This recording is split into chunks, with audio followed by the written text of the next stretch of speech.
তার উপর সুটকেসে মাথা করে আমার শ্বশুর বাড়ি যেতে হবে। কুলি কুলি কুলি। আপনি কি পুলিশ খোঁজ করছেন? হ্যাঁ, সুটকেসটা নিয়ে যেতে হবে রেল লাইন পেরিয়ে আমার শ্বশুর বাড়ি।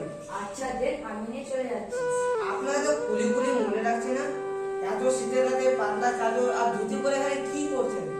গরিব মানুষ, আসার প্রসার আর নেই।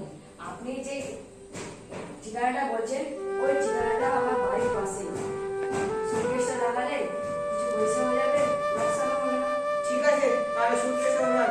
তাহলে একটা কথা বলে রাখি, আপনাকে আমি 4 আনাই দেবো।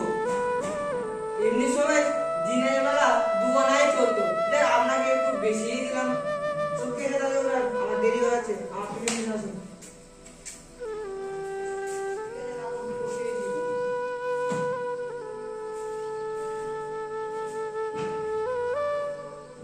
আরে আরে আপনি এত রাত্রে কিছু হয়েছে নাকি? কি বলবো, আমার একজন অতিথি আসা ছিল, সে আসতে পারেনি। এই মানুষটা গুলি গুলি খোঁজ করছিল, তার জন্য আমার সাহায্য করার জন্য আমি চলে এলাম। ও ভুলে দিয়ে আমার খাবারটা। এরে বাবা জীবন, তুমি এটা কি করছো? তুমি কি ওকে চেনো না? উনি যে ঈশ্বরচন্দ্র বিদ্যাসাগর। আমার ভুল হয়ে গেছে, আমার মাফ করে দিন। এরপর থেকে আমি নিজে হাতে